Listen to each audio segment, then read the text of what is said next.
आमच्याकडे त्यावेळेला मला वाटतं एक फिलिप्सचा एक रेडिओ होता आणि मग त्या सकाळच्या बातम्या लावणं आणि संध्याकाळचं विशेषतः नभोनाट्य हे मात्र आणि हे आम्ही नेहमीच ऐकायचो आणि ते नभोनाट्य जवळपास तासभर चालायचं आणि शांतपणे बसून आम्ही सगळं ऐकायचो. मग ते लेखन, बोलन, वाक्य, शब्द ते घ्यायचो. त्यातला कंटेंट, त्यातला आशय आणि मग याच्यासारखं आपल्याला काय करता येईल का? असं होईल का? बघ त्यावेळेला ऐकायचो.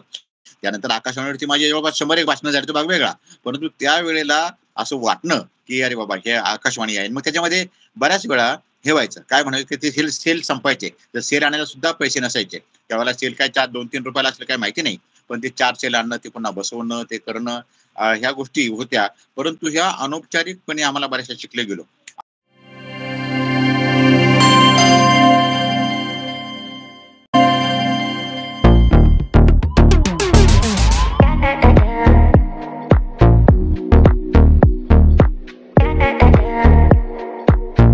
महत्वाच्या मुलाखतीला आपण सुरुवात करीत आहोत. सरांचा परिचय आज जे उपस्थित आहे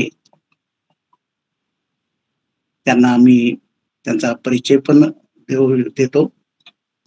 सर संचालक आणि विभाग प्रमुख म्हणजे आजीवन अध्ययन व विस्तार विभाग सावित्रीबाई फुले पुणे विद्यापीठ या ठिकाणून आहेत सर. सध्या ते रिटायर झालेले आहेत. परंतु मागच्या आठवड्यामध्ये आपण त्यांच्या उज्ज्वल अशा कर्तृत्वाची आपण माहिती या मुलाखतीद्वारे आपण घेणार आहोत. तर सर्वप्रथम मी आदरणीय धनंजय लोखंडे सरांना अभिवादन करतो, अभिनंदन करतो. आणि सर आज आपण तुमच्या कार्यक्षेत्रात जी आपण जी खूप महत्वाची अशी पदं भूषवलेली आहेत आणि समाज कार्य सुद्धा आपण खूप सुंदर असं केलेलं आहे.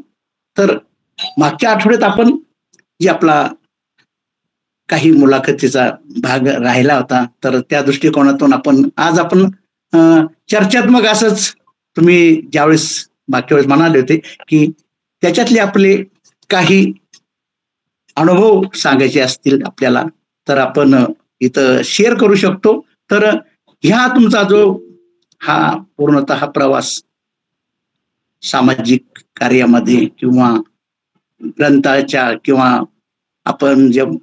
आपण वेगवेगळे लेख केलेले आहेत तर त्या संदर्भात आपण आम्हाला सांगू शकता की साधारणतः हा प्रवास कसा आपला झालेला आहे. तर आपण मागच्या वेळेस जसं थोडक्यात माहिती आपली सुरुवातीची सांगितली होती ती पण आता प्रेक्षक पण नवीन आहेत तर त्यांना थोडक्यात सांगावी. सर्वांना सेविने जय भीम. आता सरांनी सांगितल्याप्रमाणे आणि मागच्या मुलाखतीचा संदर्भ घेत आता पुन्हा आपण दुसऱ्या मुलाखतीकडे आपण वळतो आहोत. मागच्या मुलाखतीमध्ये मी काही गोष्टी सांगण्याचा प्रयत्न केला होता परंतु सरांनी आता जे बोलताना एक म्हणाले की तेच संदर्भ घेऊन आपल्याला पुढे कसं जातील सामाजिक आणि विविध पदांवरती काम केलेलं आहे अशा अर्थानं माझं म्हणणं असं आहे की प्रत्येक व्यक्ती ही कायमच विद्यार्थीच असते. ती अनेक गोष्टी त्याच्या वयात सुद्धा वेगवेगळ्या वयात सुद्धा ती शिकत असते. म्हणजे पदावरती कुठल्या का असेना म्हणजे फक्त फॉर्मल एज्युकेशन ज्याला आपण औपचारिक शिक्षण त्याही पेक्षा अनौपचारिक शिक्षण जे आहे ज्याला आपण नॉन फॉर्मल एज्युकेशन म्हणतो तर त्यातून बऱ्याचशा गोष्टी शिकता येतात. अनुभवातून तर बऱ्याच गोष्टी आपल्याला शिकत असतो आपण. म्हणजे ती व्यक्ती अगदी साक्षर असो निरक्षर असो किंवा ज्याला आपण म्हणत की किती शिकलेली असू द्यात परंतु अनुभव हा एक माणसाचा फार मोठा गुरु म्हटलं तरी चालेल. त्याचं कारण असं आहे की विविध पदांवरती काम करत असताना विविध आव्हानं सुद्धा त्या पद्धतीने येत असतात. उदाहरणार्थ सध्या एखादी निर्णय प्रक्रियेमध्ये जेव्हा आपण जात असतो तेव्हा तुम्ही एक ज्याला आपण म्हणत की एक म्हणजे सारासार विचार करून सुद्धा नाही परंतु जसं आपल्याला की बाबासाहेबांच्या घटनेनुसार किंवा बाबासाहेबांच्या तत्वानुसार जे आपल्याला योग्य वाटतंय आणि जे अगदी योग्य आहे म्हणजे कायदा कानून प्रमाणे तर त्याप्रमाणे जर आपण काही गोष्टी जर केल्या तर आपल्याला घाबरण्याचं किंवा भिण्याचं किंवा दडपण येण्याचं किंवा अगदीच आत्ताच्या भाषेमध्ये बीपी वाढण्याचं काहीच कारण नसतं. याचं कारण असं आहे की तुम्ही जे काम करता ते नेक काम करता, एक गोष्ट. अरविंद सर तुमचा हा हा आपण जे काम करत असतो ते आपण नेक करत असू तर कुठेही घाबरायचं किंवा याचं काही कारण नसतं. याचं कारण असतं की आपलं मन, शेवटी तुम्ही कोणाला फसवलं, कोणाकडून काय घेतलं किंवा कोणाला काही दुबाडलं किंवा इतर गोष्टी झाल्या, तर आपला जो कोर्ट आहे म्हणजे आपलं जे मन आहे ते तुम्हाला कधीच फसवू शकत नाही. कारण ते तुम्हाला ते कायम सांगणार की तू या ठिकाणी ही गोष्ट केलीस, या ठिकाणी चुकलेला आहे, याच्याकडून हे घेतलेलं आहे, हे चुकीचं काम केलेलं आहे. त्याच्यामुळे की बाबासाहेबांच्या याला एक ठिकाणी एक मध्येच एक गोष्ट आठवली, म्हणजे ती सांगायला हरकत नाही. आमचे एक गायकवाड गुरुजी होते, ते बिचारे गेले ते. तर ते म्हणाले एक गप्पा मारायचे. ते हिंदीचे आणि त्यांचा राष्ट्रपतीच्या हस्ते पुरस्कार त्यांना मिळाला होता.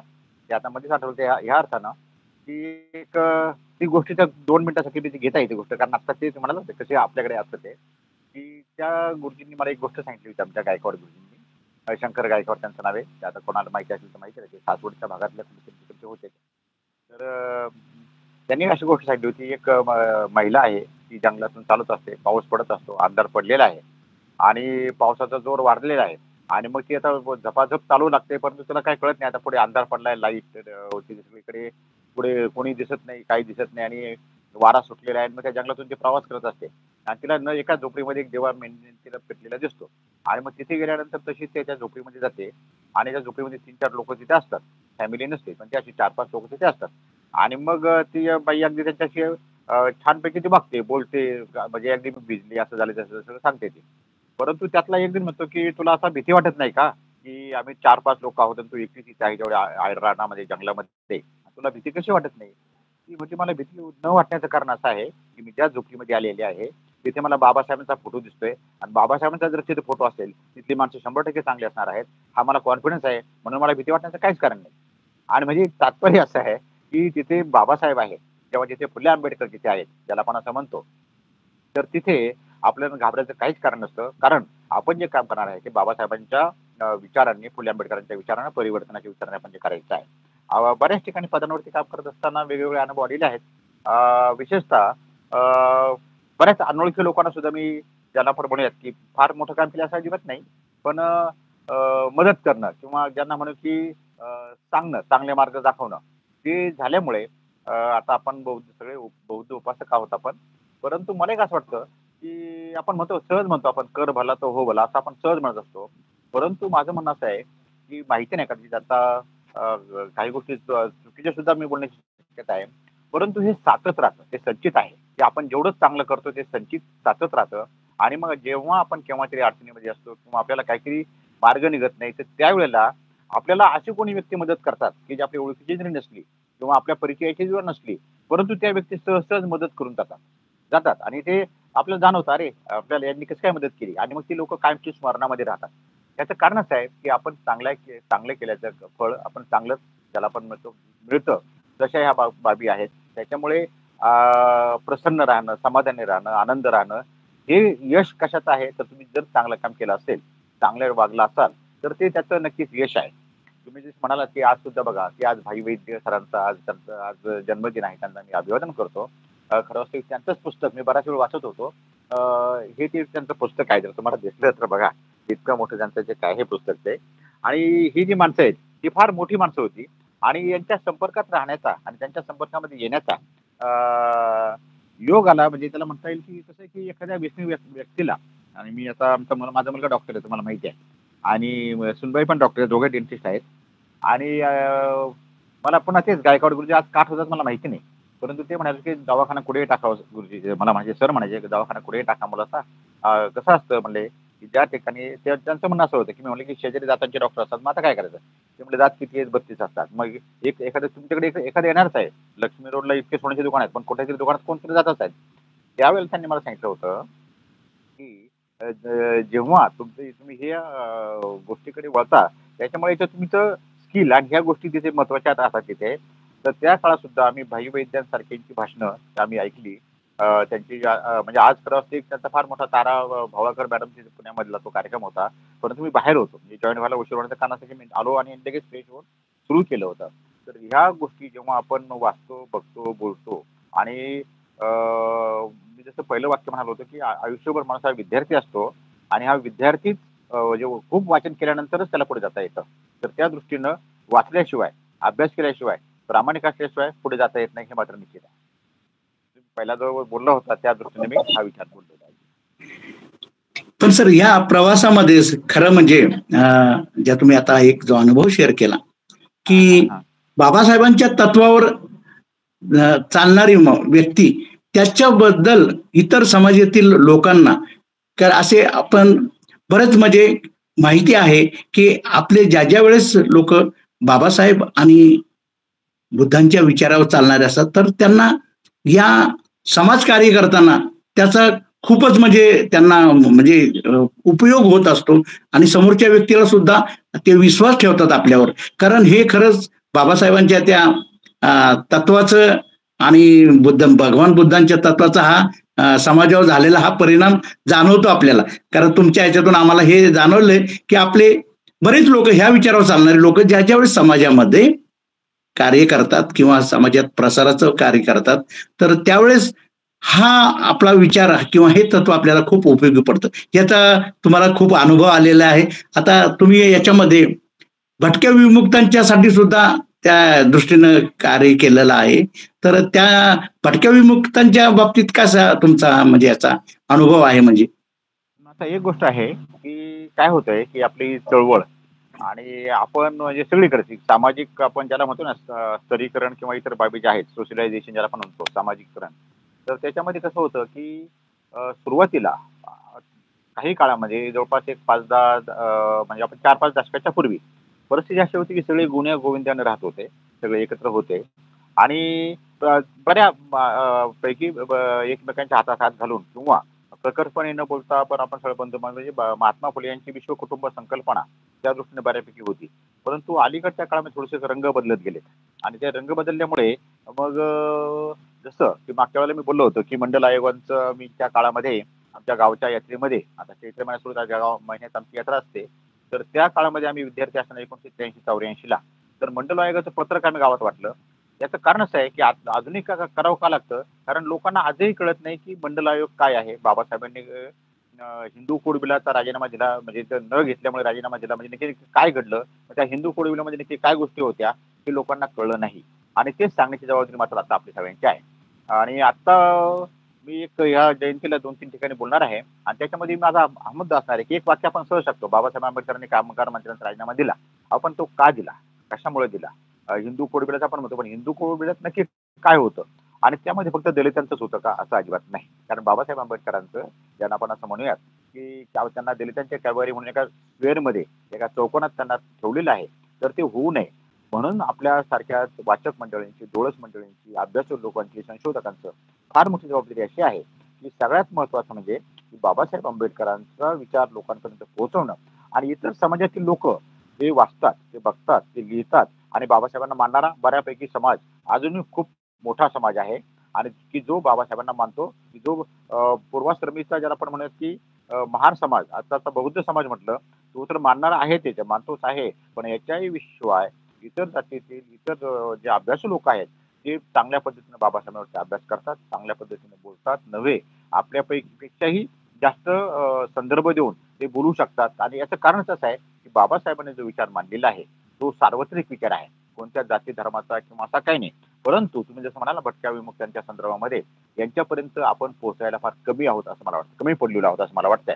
याचं कारण असं की त्यांच्यापर्यंत बाबासाहेबांचे मला एक सांगतो की इकडे इकडे मला ते गावाचं नाव लगेच आठवणार नाही परंतु इकडे महाडच्याकडे जाताना तिथे एक घाटातून तिथे आम्ही चाललो होतो आणि तिथे एका ठिकाणी एका झोपडीवरती एक निळा झेंडा होता. तिथे गाडी थांबवली मी आणि गाडी थांबवल्यानंतर मी त्या झोपडीपर्यंत चालत गेलो. माझ्यावर दुसरे मित्र होते आणि 2-3 मित्र होते आणि त्यांना मी विचारलं त्या झोपडीपर्यंत गेलो. ते म्हणाले मी त्यांना विचारलं त्या झोपडीकडे हात करून हा झेंड्याकडे हे नक्की काय आहे. ते म्हणले काय साहेब आम्ही आहोत कातकरी लोक आमची 4-5च घर आहे. म्हटलं मग झेंड्याचं काय नाही म्हटले हा झेंडा जरी इथं पाहिला तर इकडे कोणी येतच नाही आपल्याकडे आम्हाला काही भीतीच वाटत नाही आणि आमच्याकडून लोक घाबरून जातात आणि म्हणतात झेंड्याकडे बघून निघून जातात. तात्पर्य असं आहे ही ताकद जी आहे ती ताकद लोकांना कळलेली आहे. भावनिक सोडून द्या परंतु आता तात्विक दृष्ट्या सुद्धा वाचनीय दृष्ट्या सुद्धा हा सगळा समाज जर एकत्र झाला म्हणजे आता होत आहे. आता आपल्याला उदाहरणं देता येतील तर त्या दृष्टीने तुम्ही जसं म्हणाल की अनेक पदांवरती किंवा अनेक लोकांमध्ये किंवा पाठ्यविम्याचा तुम्ही उल्लेख केला, तर आज सुद्धा त्यांच्यामध्ये बऱ्यापैकी जागृती आहे. मला काल परवाच एकाचा फोन आला होता, खूप आमची गप्पा झाल्या आणि त्यांनी मला सांगितलं की मी बुद्धिस्ट नाही. अहो, पण तुम्ही बुद्धिस्ट नाही, पण तुम्ही सगळी बुद्धिस्ट फिलॉसॉफी सांगितले ना. हो म्हटलं, मी खूप वाचलंय. आणि त्यांनी एक शेवटचं वाक्य सांगितलं, जर कदाचित मी बाबासाहेबांचं वाचलं नसतं, शिकलो नसतो, बाबासाहेबांच्या अन्वयासारखं राहिलो नसतो, तर कदाचित मी माझ्या गावाला आजही जनावरं ओढण्याचं किंवा कातडी कमवण्याचं आता मी ते काम केलं असतं.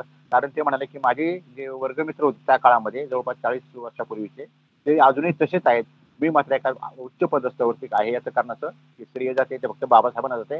असं जेव्हा त्या लोकांकडून येतं, आपण ते 100% बोलणारच आहोत, परंतु जेव्हा असं बाहेरच्या समाजातून येतं ते अतिशय महत्वाचं आहे. आणि ते आपण ऍप्रिशिएट आपण ते केलंच पाहिजे. याचं कारणच आहे की तेही तितकंच महत्वाचं आहे. त्या दृष्टीनं की सगळा समाज एकत्र घेऊन, आणि जसं मगाशी म्हणालो की महात्मा फुल्यांचं विश्व कुटुंबाची संकल्पना ही सगळ्यांना एकत्र घेऊन आपण जर पुढे चाललो आणि सगळ्यांना बरोबर घेऊन आपण चाललो, तर अतिशय आपल्याला ज्याला म्हणाल की आता बघा की आता मगाशी तुम्ही अण्णाभाऊ साठेंचं नाव घेतलं, नंतर तुम्ही आपल्या भैयासाहेबांचं नाव तुम्ही घेतलं, की दोन्ही व्यक्तिमत्व फार मोठे आहेत. आणि भैयासाहेबांची आपल्या अण्णाभाऊंची जी कथा आहे चिखलातलं कमळ म्हणून, ही जर कथा तुम्ही पाहिली तर त्याच्यामध्ये बाबासाहेबांची फिलॉसॉफी त्या कथेमधून दिसते. परंतु ते काय होतं, की त्यातलं तत्वज्ञान आपण बघत नाही. कारण जेव्हा ती देवाची मुलगी मुरळीची मुलगी जी तिच्या लग्नाचा विषय येतो आणि ती म्हणते की तुझं लग्न आता देवाशी लावायचंय, आणि ती पुन्हा त्या मुलगी आईला विचारते, थोडीफार शिकलेली आहे. ती म्हणते तुझा नवरा कोण होता? ती म्हणते माझा वडील लागतात, तुझे बाप लागतो. मग या बापाने विचारणारी ती मुलगी, म्हणजे हा विचार बाबासाहेबांचा, तसा गाडगे बाबांचा विचार आता लोक जागृत होऊ लागलेले आहे. आणि त्या दृष्टीनं म्हणजे अण्णाभाऊंची जसं बुद्धाची गोष्ट ही जर आपण पाहिली, त्याची सलमान नावाची जी गोष्ट आहे, हे जर सगळं आपण पाहिलं, तर हे सगळ्यांना बरोबर घेऊन म्हणजे आपण ज्याला म्हणतो की सगळेजण एकत्र येऊन जर पुढे गेलो, तर अतिशय महत्वाचं असं होईल. मागच्या वेळेला मी म्हणालो होतो की मी ज्या ठिकाणी काम करत होतो ती एक मिशनरी संस्था होती. परंतु ते काम करत असताना त्याच्यामध्ये काय लिहिलंय याचा मी अभ्यास केला, आणि मग त्याच्यात मी त्यांचे बोलू लागलो आणि त्यांना मी त्यांचा वाटू लागलो. ते का घडतं, त्याच्यामध्ये किती लांब जायचं, किती जवळ ठेवायचा हा भाग आहेच आहे त्याच्यामध्ये. परंतु हे जेव्हा त्याच्यामध्ये आपण प्रामाणिकपणे काम करू कुठल्याही ठिकाणी, आणि जे चांगलं काम करू, तर तिथलं तर तुम्हाला फळ चांगलं मिळतं, लोकसमूह चांगला वाढतो. आणि तो तुम्ही मागच्या वेळेला मी म्हणालो होतो की आता ही शिकण्याच्या पुस्तकं घेण्याच्या संदर्भात, शिकण्याच्या संदर्भामध्ये आता खरं वास्तविक परिस्थिती का बोलत नाही जास्त, कारण सगळ्यांना माहिती आहे, सगळ्यांचा कमी जास्त अनुभव आहे. सगळ्यांचं दारिद्र्य, गरिबी, अवहेलना, नंतर समाजाकडून मिळालेलं चांगलं न मिळालेलं चांगलं न गैरवर्तन, या गोष्टी सगळ्यांना खूप आहेत, कमी जास्त प्रमाणामध्ये आहेत.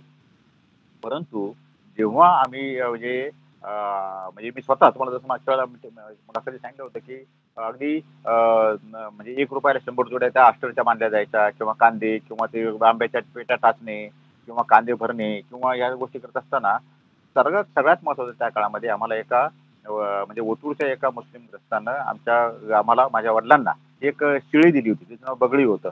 तर ती एक शिळी दिल्यामुळे त्या शिळीचं आम्ही संगोपन केलं, तिला चारायला नेणं, मग तिला बकरं होणं, मग तिच्या बकऱ्यांची बकरं होणं, आणि मग ती पुन्हा विकणं, आणि मग त्याच वेळेला कोंबड्या पाळणं गावाकडे, मग ते डालून ठेवणं, मग कोंबड्यांना अंड्यांवरती बसवणं, मग पुन्हा ती छोटी पिल्लं काढणे, आणि मग ती पुन्हा मोठी करणं, आणि मग ती पुन्हा विकणं. आणि मग ज्याला आपण म्हणूया की ज्याला एक इन्कम जनरेशन ज्याला म्हणतो, उत्पन्न वाढण्यासाठी जे जे करता आलं चांगल्या पद्धतीनं ते करता आलं, आणि त्यातून मग पुढच्या दिशा, मग पुस्तक खरेदी करणं, मग पुढे अभ्यास वगैरे ह्या गोष्टी होऊ लागल्या. अशा अनेक गोष्टी आहेत. परंतु याच्यामध्ये मी पुन्हा एक सांगतोय की मागच्या वेळेला पण फोकस केलं होतं, तोच मुद्दा असा आहे की याच्यामध्ये आपल्याला काय करायचं आहे, आपली दिशा ठरवली पाहिजे, आपल्याला शिकल्याशिवाय पर्याय नाही. आता बघा की खेड्यातले आपण सगळेजण आता आपल्या जनरेशन मधले, आपल्याला किती मार्क पडावेत हे आपल्याला नक्की माहिती नव्हतं, फक्त पास व्हायचं. म्हणजे मला तरी वाटत होतं की फक्त 10वीला पास व्हायचे. अगदी अगदी बरोबर. म्हणजे 35 मार्क पडतात की 95 मार्क पडतात, आपण फक्त मग पुढच्या वर्गात जायचं एवढंच माहिती होतं त्या काळामध्ये. 12वीला साधारणपणे नाही, थोडंसं अवघड आहे, थोडा अभ्यास करता पाहिजे असं होतं. मग जसे जशी आपली ग्रॅज्युएट लेवल वाटतं, मास्टर लेवल वाटते, तेव्हा मग मात्र आपल्याला मेरिट वगैरे कळू लागतं, आणि त्यावेळेला आपली परिस्थिती बऱ्यापैकी थोड्याफार प्रमाणात, बऱ्यापैकी 100% नाहीच आहे, पण बऱ्यापैकी सुधरू लागते. आणि मग त्यातून मग आपण विचार करू शकतो, अरे आता आपण जर हे केलं असतं तर आणखी बरं झालं असतं. तर त्या दृष्टीनं की आपण सगळ्यांनीच, म्हणजे अगदी कोणी आताच्या जनरेशनला काय सांगण्याची आवश्यकताच नाही, फक्त आत्ताच्या जनरेशनला, आपल्या जनरेशनला हे सांगणं गरजेचं आहे हे आता त्यांना वाटतं. कारण त्या काळामध्ये की साधारणपणे आठवत आहे 80-82च्या काळामध्ये बलुतं नावाचं पुस्तक बऱ्यापैकी वाचनामध्ये आलं होतं. आणि मग आम्ही आता म्हणजे मध्येच आठवण आली ती, आणि मग ते आम्ही लायब्ररीतून घेतलं होतं. आणि लायब्ररीतून घेतल्यानंतर मग तुम्हाला आश्चर्य वाटेल की त्यावेळेला कंदील असेल किंवा बत्ती असेल, म्हणजे त्याला चिमणी म्हणतो आपण, त्याला नरसळ्यामधून रॉकेल भरणं, ते म्हणजे आता ते शब्द लगेच आपण त्या इतके मागे जातो. ते त्यावेळेला जे बोलवतं पुस्तक रात्री आमचं 9-9:30ला जेवण झाली गावाकडची. मग ते तुम्हाला माहिती 9-9:30 म्हणजे फार तिथं खूप रात्र झाली, आणि 10-11 म्हणजे फारच प्रचंडच, म्हणजे अगदी प्रश्नच नाही काय अगदी. आणि मग त्यावेळेला आम्ही बोलवतं पुस्तक वाचायला आम्ही सामुदायिक वाचायचो. सगळी भावंड आम्ही एकत्र एकाच घरामध्ये एकत्र असे ते गोधड्या टाकून आम्ही झोपायचं असायचो. आई वडील बाजूला असायचे, आणि मग त्या कंदिलात बसून कोणीतरी एखादं पुस्तक मोठ्या प्रमाणामध्ये वाचायचं. आणि त्यातला एखादा शब्द कळला नाही तर मग आई किंवा वडील आम्हाला सांगायचे या शब्दाचा अर्थ असा आहे, बोलवतो म्हणलं उदाहरण घेतलं. आणि मग ते वाचता वाचता की मग जर त्या व्यक्तीला इतका म्हणजे त्याच्या वेतन आहेत असं म्हणजे ते त्याला ते साहित्य शब्द पण नव्हता, पण हे पुस्तक जसं आहे. मग तिथून मग ज्याला आपण म्हणूयात की एकत्रित वाचण्याचं आणि ते शेअर करण्याचं घरामध्ये, ते अतिशय महत्वाचं होतं. आणि मग सगळे आम्ही शांतपणे ते ऐकायचो, पुस्तक कोणीतरी वाचायचं, आणि वाचून झाल्यानंतर कोणाची चर्चा करायचं. म्हणजे आता बरेच शब्द, म्हणजे त्यातला उदाहरणार्थ डल्ली शब्द असेल, हे नक्की काय असतं, मग ते आई वडिलांनी कोणा सांगणं ते असं असतं. त्यांना वाटतं अरे बाबा ह्या म्हणजे दया पवार, दगडू मारुती पवार यांनी कसं काय लिहिले, आणि मग हे सगळं ते थोडं विशेष वाटायचं. एवढंच नाही तर महात्मा फुलेंचं सुद्धा सावित्रीबाई फुलेंचं पुस्तक कार्य आणि कर्तृत्व मागोमाळींचं जेव्हा आम्ही सामुदायिक वाचलं, तुम्ही म्हणाल की सामुदायिक वाचण्याचे काय प्रकार होता, कारण 9-9:30च्या पुढे आम्ही ते एकत्र वाचायचो. आणि त्याच्यातून आपोआपच जसं मग मी उल्लेख केला होता की अनौपचारिक शिक्षण त्यातून बरचसं मिळालं, खूप मिळालं त्याच्यामधून. आणि ते वाचत असताना आमच्याकडे त्यावेळेला मला वाटतं एक फिलिप्सचा एक रेडिओ होता त्याला मागे. आणि मग त्या सकाळच्या बातम्या लावणं आणि संध्याकाळचं विशेषतः नभोनाट्य, हे मात्र, आणि हे आम्ही नेहमीच ऐकायचो. आणि ते नभोनाट्य जवळपास तासभर चालायचं, आणि शांतपणे बसून आम्ही सगळं ऐकायचो. मग ते लेखन, बोलन, वाक्य, शब्द ते घ्यायचो, त्यातला कंटेंट, त्यातला आशय, आणि मग याच्यासारखं आपल्याला काय करता येईल का, असं होईल का बघ, त्यावेळेला ऐकायचो. त्यानंतर आकाशवाणीवरती माझी जवळपास 100 एक भाषणं झाली, तो भाग वेगळा. परंतु त्यावेळेला असं वाटणं की अरे बाबा हे आकाशवाणी आहे. मग त्याच्यामध्ये बऱ्याच वेळा हे व्हायचं, काय म्हणायचं, ते सेल संपायचे, तर सेल आणायला सुद्धा पैसे नसायचे. त्यावेळेला सेल काय 2-3 रुपयाला असलं काय माहिती नाही, पण ते 4 सेल आणणं, ते पुन्हा बसवणं, ते करणं, ह्या गोष्टी होत्या. परंतु ह्या अनौपचारिकपणे आम्हाला बऱ्याचशा शिकले गेलो. आणि आईचं मग तुम्हाला उदाहरण दिलं की माहिती नाही, पण सगळ्यांना एकत्र ठेवण्याचं काम मात्र आईचं फार मोठ्या प्रमाणात आहे. मागे मी म्हणालो होतो की सर्वेचा जो प्रकार होता, तर सर्वा करत असताना तिला जर समजा एखादी शेंग सापडली, भुईमुगाची शेंग, त्याच्यामध्ये त्यावेळेला 2च शेंगदाण्याचे दाणे असायचे. मग ती घरी पात्रात बांधून आणायची. मग आम्ही 4घे भावंड घरात असू, तर आम्हाला ते अर्ध द्यायची, आणि आम्हाला त्याबरोबर वाटायचं. खूप अरे आईने आपल्यासाठी हे केलंय. तात्पर्य असं आहे की याचे अनुभव बरेच सांगता येतील. परंतु ज्यावेळेला त्यांची शिकवण, आणि मग मी तुम्हाला सांगितलं औपचारिक शिक्षण तुम्ही त्याच्यामध्ये तुम्हाला मार्क वगैरे मिळतात, ग्रॅज्युएशन त्याच्यामध्ये आहे. अनौपचारिक शिक्षण ते अगदी तुम्हाला सहज शिकलं जातं. आणि त्याच्यामध्ये तिसरा जो प्रकार तो इनफॉर्मल एज्युकेशन, की जे आपण म्हणजे सहज शिक्षण, फॉर्मल, नॉन फॉर्मल, इनफॉर्मल शिक्षण मधून आपल्याला अशा गोष्टी अशा कळतात की शिकणाऱ्यालाही काय वाटत नाही की आपण शिकतोय, शिकवणाऱ्याला काय वाटत नाही आपण शिकवतोय म्हणून. अशा बऱ्याच उदाहरणं आहेत. तर तशा गोष्टी आम्ही मात्र खूप शिकलो, कारण वडिलांचा प्रामाणिकपणा, आईचा प्रामाणिकपणा, कष्टाळू, आणि परत आम्ही कुठल्या व्यसनाला लागू नये, कोणतीही संगत चांगली असली पाहिजे, गावात कोणाशी फिरतात. आणि एवढंच नव्हे, तर जेव्हा आमच्या गावामध्ये आमचे जे गुरुजी घरी यायचे, किंवा कॉलेजमध्ये असताना कॉलेजचे सर घरी यायचे, त्यावेळेला जी चर्चा व्हायची, विद्यापीठातले जे अधिकारी, जेव्हा मी म्हणालो होतो आपल्या वस्तीमध्ये मी प्रौढ शिक्षणाचा वर्ग चालवायचा, तेव्हा विद्यापीठातले अधिकारी आमच्या घरी यायचे, तिथे जेवण करायचे, तेव्हा ते सगळं एकत्रितपणा, तो एकजन्सीपणा जाणत होता. आणि मग तो आपल्या वस्तीमध्ये जेव्हा आम्ही NSSचा कॅम्प घेतला आपल्या चावडीमध्ये, त्यावेळेला काही विद्यार्थ्यांनी सोडून दिलं. आणि मग ते आमचे सर होते, मागाशी मी म्हणालो की मागच्या याच्यामध्ये बोललो, नावांचा उल्लेख करत नाही, याचं कारण की कुठलं पण नाव एखादं जाऊ शकतं त्यातलं. आमचे जे सर होते ते म्हणाले, एका विद्यार्थी म्हणाला की इथं कसं काय आम्ही राहणार, इथं कसं काय राहायचं हे सगळं, आणि यांच्या चावडीमध्ये आम्ही कसं जेवणार, यांच्या आडाचं पाणी कसं पिणार. तर आमचे सर म्हणाले की तुम्हाला ज्यांना राहायचे त्यांनी राहा, बाकीच्यांनी खुशाल जा. आणि 2-3 विद्यार्थी गेले तर गेले, पण तिथे कॅम्प इतका चांगला झाला. तर तुम्हाला आश्चर्य वाटेल की त्या काळामध्ये, म्हणजे तुम्हाला साधारणपणे 80च्या दशकामध्ये, की गावातील मोठी मोठी मंडळी, आणि ज्यांच्याकडे म्हणजे जे आपल्याला नेहमीप्रमाणे उच्चवर्णीय असणारे आणि त्या काळात जाणवणारे, ती मंडळी जेव्हा चावडीत आमच्या यायचे, तिथे बसायचे, तिथल्या महिला यायच्या, चहापान करायच्या, आणि एकत्रच राहायच्या. त्याच्यामुळे इंटरॅक्शन सहज सुरू झालं. जसं तुम्हाला मागच्या वेळेला म्हणालो होतो मी की ते आवाज सोडणं आमच्या आईने त्या बाईंना सांगितलं, मग ती आवाज सोडली गेली. तसं इंटरॅक्शन झाली आणि तो फार मोठा इम्पॅक्ट म्हणजे अजूनही करता येणं शक्य नाही, परंतु त्या काळामध्ये विद्यार्थी दशेमध्ये असताना ते आम्ही केलेलं आहे. एवढंच नव्हे तर त्या काळात म्हणजे मिलिंद पन्न आणि बुद्धायनी धम्म ही 2 पुस्तकं आमच्या त्या काळात होती हातामध्ये. आणि त्यावेळेला की विशेषतः म्हणजे माहिती नाही ते गावामध्ये जे पोथी वगैरे चालायची त्यावेळेला आपल्या चावडीमध्ये मग तिथे ते गुळाचा चहा, काळा गुळाचा चहा, त्याच्या चावडीची तुम्हाला माहिती आहे की चाळ्यांच्या बघा डोळ्यासमोर चावडी दिसेल, मग तिथे ते मोठं पातेलं ठेवायचं, मग तिथे चहा उकळायचा, मग ते चहा म्हणजे बुक्की, आता बुक्की शब्द म्हणजे चहा पावडर ती टाकली जायची, मग तिथे उकळायचा, मग सगळ्यांना तो चहा द्यायचा, मग 4-5 घरातून काय ग्लास जर्मनचे ग्लास जे काय असेल ते. तर तुम्हाला सांगतो की त्यावेळेला आमचा भाऊ जर म्हणालो ते वकील भाऊ, तर वकील भाऊ बुद्धायनी धम्म हे वाचायचे, एक पॅरेग्राफ वाचायचा आणि आमचे एक चुलते होते, मग ते सोप्या भाषेत लोकांना सांगायचे.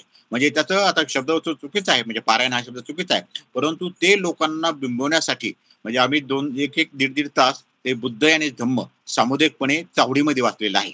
आणि हे फार विशेष आहे.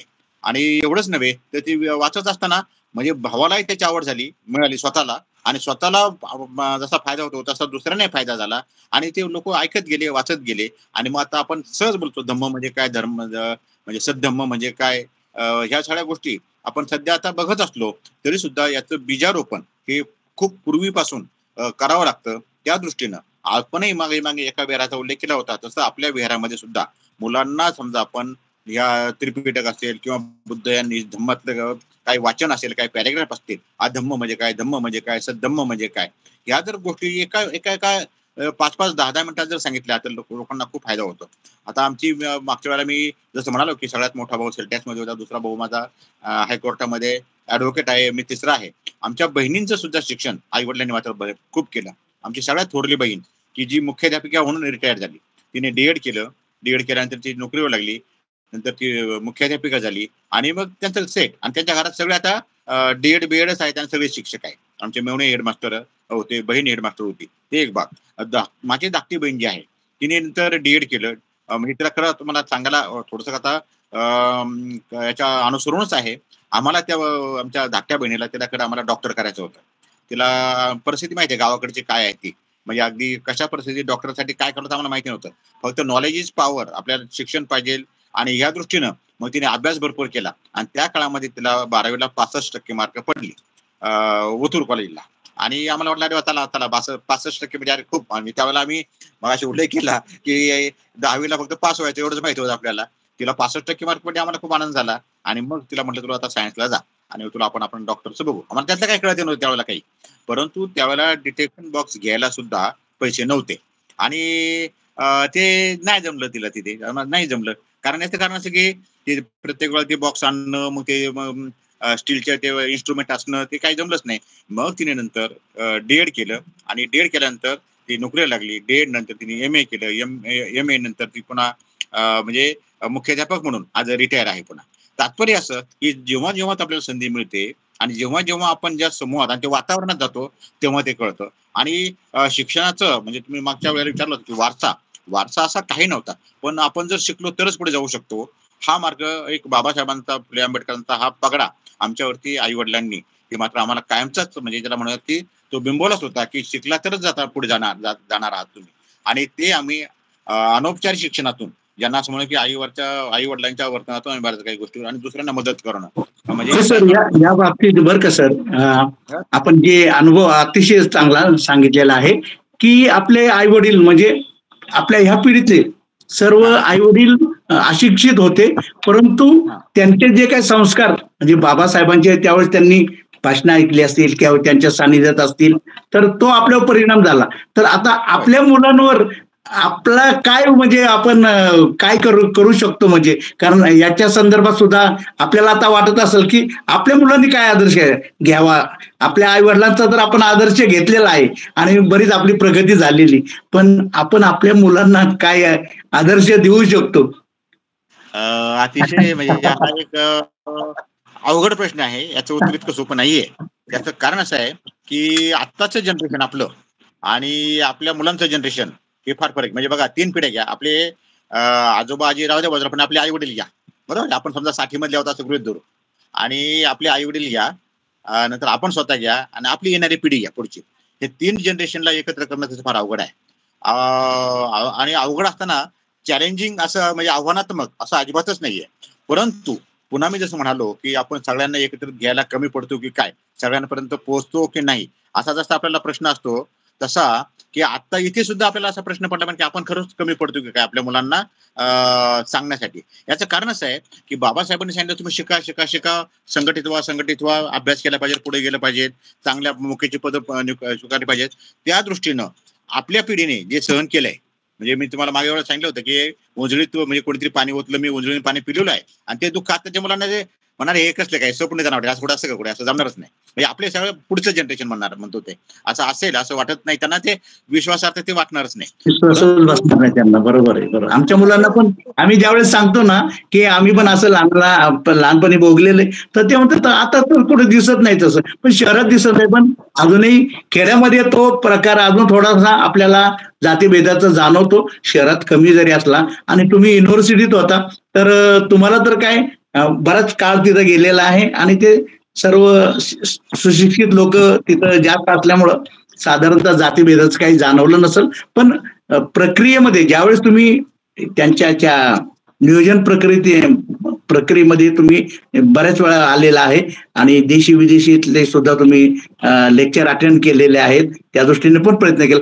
तर तिथं तुम्हाला तसं काही जाणवलं का की त्या सर्व युनिव्हर्सिटीमध्ये, कारण ही एक मानसिकता, पुण्यातले ब्राह्मण अतिशय म्हणजे बुद्धिमान पण आहेत आणि खोचक सुद्धा आहेत, तर ते असं काही अनुभव जाणवला का तुम्हाला? म्हणजे असं एक गोष्ट अशी आहे की नॉलेज इज पॉवर आपण जे म्हणतो, म्हणजे ज्ञान ही शक्ती आहे, महात्मा फुलेंचं अगदी जवळ आवडीचं वाक्य आहे ते. आणि ते तुम्हाला मात्र त्याला कोणी चॅलेंज देऊ शकत नाही. याचं कारण असं की तुम्हाला जे माहिती आहे ते जर इतरांना माहिती नसेल, तर साहजिकच तुमच्याकडूनच ते काम व्हावं अशी त्यांची अपेक्षा असते. परंतु तुम्ही जो पहिला प्रश्न जो विचारला होता त्या प्रश्नाकडे वळतो, तो असा होता की पुढच्या पिढीला हे जर द्यायचं असेल आपल्याला, तर या पुढच्या पिढींचे एकत्र येणं. आता बघा की आज एखादा कार्यक्रम असला, तर कुठलाही आता परवाचा मोर्चा झाला किंवा आता आपण पुतळ्यावर जमतो, एकमेकांना भेटतो, चर्चा करतो, पांढरे कपडे घालून जातो, झेंडे हातामध्ये घेतो, तिथे सगळे आपण अगदी मोठ्याने जय भीम जय भीम, काय म्हणतात साहेब असं करतो, काय म्हणतात ताई असं म्हणत आपण चालत राहतो, मेणबत्त्या लावतो, हार घालतो, तिथे बाबासाहेबांच्या तिथे अभिवादन करतो, फुल्यांच्या तिथे अभिवादन करतो. परंतु इथून पुढची पिढी जी आहे, ही पिढी हे करेल का नाही, किती करेल हे माहिती नाही. आता बघा 14 एप्रिल आली, मी मागच्या वेळेस पण म्हणालो होतो, आता ही जे यंग जनरेशन आहे कुठे तेच कळत नाही. परंतु जयंतीच्या दिवशी आता बघा की ते येणार, तिथे ते बँजो लावणार, ते डीजे लावणार, त्याचं मोठा मिरवणूक काढणार. त्या काळात आपण ते केलेलं नाही, त्यावेळेला आपल्याला ते जमलं पण नाही. म्हणजे बैलगाडीत, पायी तर पायी, ताशावाला मिरवणूक काढायची, एकच घोषणा बाबासाहेब आंबेडकरांचा विजय असून गौतम बुद्धांचा, महात्मा फुल्यांचा, असं आपण चालत होतो. परंतु आणि त्या काळात एक होतं की त्या काळात जाहीर सभा व्हायच्या जयंतीच्या वेळेला, आणि मग जे आमची अगदी आम्ही 4थीचा असू दे मुलगा, एखादा 10वीचा असू दे, एखाद्या कॉलेजला जाणारा, त्यांना आपण अगोदर म्हणतो ना आपण रेवड्यावरती कुस्ती असते ना गावाकडे, तसं उभं राहून बाबा बोल रे, थोडंसं पाठ करून बोल, आणि त्या मुलांचा तिथे अभ्यास व्हायचा, आणि मग नंतर प्रमुख वक्ता बोलायचा. ते आता चित्र राहिलेलंच नाहीये, ते राहतच नाही कुठे. लोक बसायचे, ऐकायचे, लहान मुलांचं, हायस्कूलच्या मुलांचं किंवा नवीन भाषण करणाऱ्या लोकांचं ते ऐकायचे, टाळ्या वाजवायचे, त्याला ते मोटिवेशन मिळायचं.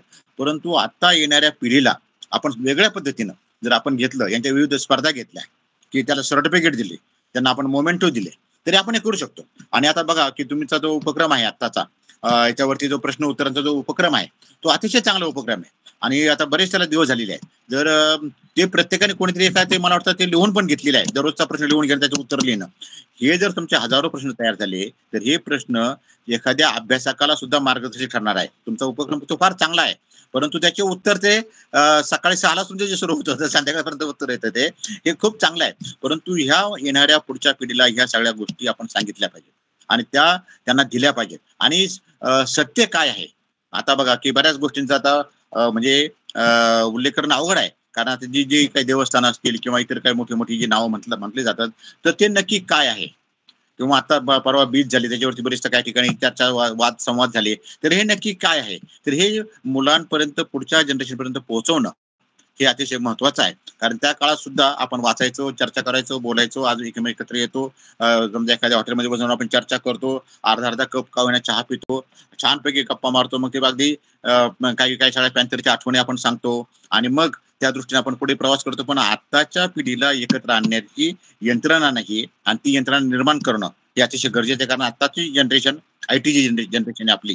कारण आपण आपल्याला शिकवायला नाही, हे आयटीचं जनरेशन आहे. आणि मग आयटीचा वापर आपल्याला फुले आंबेडकरी विचार पसरवण्यासाठी, स्प्रेड करण्यासाठी काय करावं लागेल हे अतिशय गरजेचं आहे.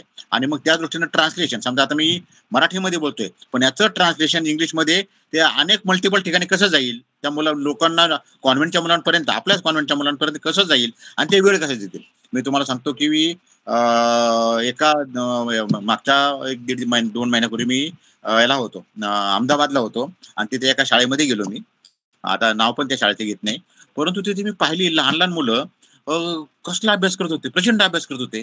अर्थात तो अभ्यास वेगळा होता, परंतु लहान लहान मुलं, मी म्हणले या मुलांना टीव्ही किंवा आई वडील यांना कुटुंब आहे की नाही. नाही म्हणले, यांचं आम्ही पूर्ण शिक्षण घेतो, फार अगदी पहिलीपासून तर फार ग्रॅज्युएट पर्यंत किंवा पीएचडी पर्यंत आम्ही शिक्षण घेतो, यांना सगळं आम्ही सपोर्ट करतो. परंतु त्यांनी हा अभ्यास तिथे करायचा आहे, डिव्होशन तिथे आहे, शिस्त तिथे आहे. परंतु तसं जर आपण करण्याचं जर सुरू केलं तर ते फार गरजेचं आहे. आणि तिथं काही एका ठिकाणी त्यांनी मडकी भरून ठेवली, 15-20 मडकी होती भरलेली, ती लाल रंगाची. मी त्यांना सहज विचारलं, इथं पाईप आणि मडके कशासाठी आहेत. म्हणजे नाही, की ह्यासाठी आहेत की ही मुलं पहाटेने उठलं पाहिजे, थंडी असणार तर उन्हाळा असो, आम्ही रात्रीची मडकी भरून ठेवतो आणि सकाळी उठून ह्या लोकांनी ती मडकी अंगावर घ्यायची, आंघोळ करायच्या पाण्याने, गार पाण्याने. याचं कारण असं आहे की जिथे जातील तिथे ते स्थिर राहिले पाहिजेत, डगमगता न डगमगता, आणि अशा प्रसंगाने पण पुढे गेलं पाहिजे.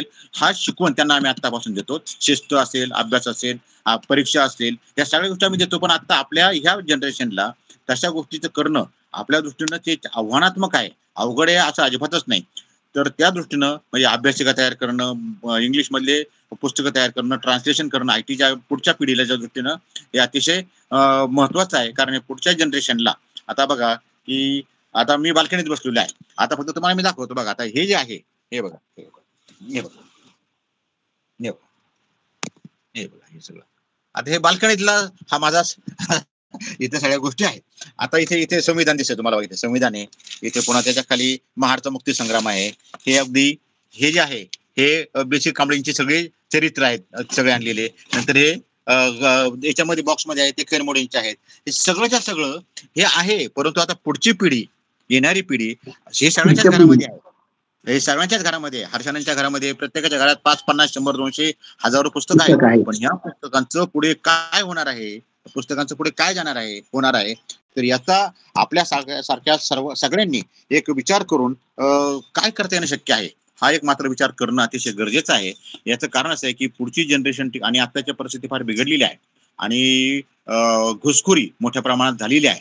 आपल्यापेक्षा जास्त जयघोष ते बाबासाहेबांचा किंवा संविधानाचा करतायत, परंतु त्याच्या मागचे धोके आपण जर ओळखले तर चळवळीला आणि पुढच्या पिढीला तसं अतिशय गरजेचं आहे. आणि तुम्ही म्हणाल की आता तसं काही ठिकाणी जातीयता वगैरे काही राहिली नाही, पण छुपा अजेंडा ज्याला म्हणतो तो चालूच असतो. आणि जे तो कसा आहे की आजही समजा एखादा म्हणजे आपण मागासवर्गीय समजायचंच नाही, आपण नाहीतच, आपण सगळ्यांच्या वरतीच आहोत, हा लक्षात ठेवलंच पाहिजे.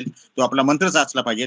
जर समजा त्या काळातला तो म्हणजे आपल्यापेक्षा ते मानणार आहे की जास्त मोठ्या जातीचा आहे असा समजा एखादा साधा माणूस जेव्हा तो आपल्याकडून सहज निघून जातो, तेव्हा नाहीतरी असं कुठेतरी टोचलं जातं की अरे मी बौद्ध आहे म्हणून असा वागला की काय, असं ते ज्याला चटका बसतो, ज्याचं जळतं त्यालाच कळतं. तसं आहे. तर तो एक ते थोडंसं दुःख आहे. परंतु नॉलेज इज पॉवर. त्याच्यामुळे जर तुमच्याकडे सगळं काय असेल तर तुम्हाला काही घाबरण्याचं काही कारणच नाही. तर त्या दृष्टीनं हे पुढची चळवळ आणि सध्याचं त्या गोष्टींचा आपण उहापोह केला पाहिजे. जयंतीचं स्वरूप आपण बदललं पाहिजे, वाचन संस्कृती वाढवली पाहिजे, मुलांमध्ये इंग्लिश कम्युनिकेशनचे वर्ग आपण चालवले पाहिजेत. आपल्याकडे फार मोठी विहार आहेत, आपल्याकडे खूप मॅनपॉवर आहेत. आयटीच्या मुलांनी सिनियर सिटीझनसाठी आपल्यासाठी की मोबाईल कसा वापरावा, 10 लोकांना एकत्र घ्या, मोबाईल कसा वापरायचा, पैसे कसे काढायचे, गुगल पे कसा करायचा, ह्या सगळ्या गोष्टी बघायच्या आहेत.